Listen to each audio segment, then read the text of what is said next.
The United States gobbled up so much oil in the 1960s that its spare production capacity dropped from 15 to 5%, shifting oil pricing power east toward OPEC.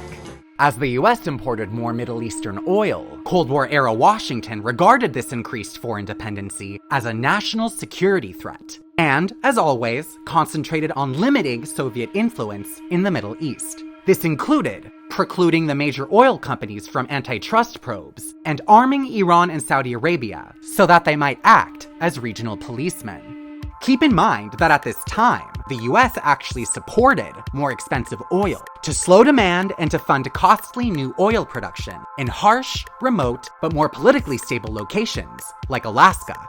Enter Libya, where Standard Oil of New Jersey discovered a very light, environmentally friendly crude in April 1959. Libya seemed to be a more politically stable oil source than the Persian Gulf. But on September 1st, 1969, Muammar Gaddafi, fueled by Egyptian President Nasser's Arab nationalist sentiments, led a successful military coup against Libya's Western-friendly monarch, King Idris I. Libyan oil producers subsequently raised administered prices for foreign operators and increased Libya's slice of oil income, inspiring other OPEC countries to fight for bigger and bigger profit shares than 50-50. The insatiable demand of the time and the disunity amongst the major oil companies bolstered OPEC's case, especially as US domestic price controls decreased American oil production, and as US President Nixon abolished import quotas in April 1973. The US dollar's delinking from gold further justified oil producers' demands to compensate for the dollar's devaluation.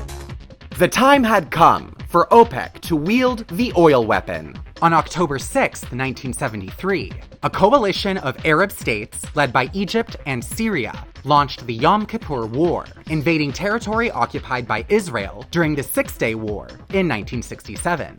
Arab states challenged Western support of Israel with a 70% oil price increase, while promising to cut oil production by 5% every month until Israeli forces left the Golan Heights and the Sinai Peninsula. The US delivered aid to Israel nonetheless, so Riyadh banned all Saudi Arabian oil exports to the US. Even after a ceasefire on October 25th, the embargo continued, as oil producers shrunk supply to 25% below September's level. Panic buying sent prices soaring, but despite gas lines that were actually due to poor regional allocation, and a lack of cohesion between US and European responses, the embargo failed to destabilize the West, and Israeli occupation carried on. In 1974, US Secretary of State Henry Kissinger formed the International Energy Agency to facilitate greater collaboration between oil-consuming countries in the face of future price shocks. Oil supply surpluses returned in mid-1974, weakening prices again. Saudi Arabia agreed to act as a swing producer for OPEC, cutting production from 8.8 million barrels a day in October 1974 to 5.7 million barrels a day in March 1975. In December, US President Gerald Ford established the US Strategic Petroleum Reserve, an emergency oil stockpile. Markets were calm for a few years, until the next price shock, the Iranian Revolution. The secular and authoritarian Shah Mohammad Reza Pahlavi, a friend to Western oil interests, fled Iran in January 1979 after nationwide uprisings. Oil worker protests eliminated the output of Iran's lighter, automobile-friendly crude. Gas lines reappeared in the US as fear gripped the market and regional allocation systems buckled yet again. Iranian oil returned in March 1979 under the new Islamic Republic, headed by the Shia Muslim supreme leader of Iran, Ruhollah Khomeini. But a feeling of insecurity persisted in consuming countries. As Iran was no longer a US ally, the US quietly asked Sunni Muslim-ruled Saudi Arabia to ramp up production. It agreed, but Iran took US hostages in November, and the US embargoed all Iranian oil, driving prices up. In December 1979, the USSR intervened in Afghanistan to support the installation of a pro-Soviet government.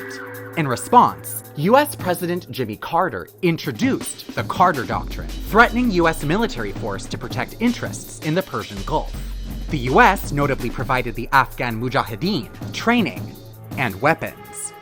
The Sunni Ba'athists who ruled Iraq wanted to prevent spillover from Shia Iran's theocratic transformation. And in September 1980, Iraq declared war on Iran, cutting off oil exports from both countries. Oil prices spiked even more.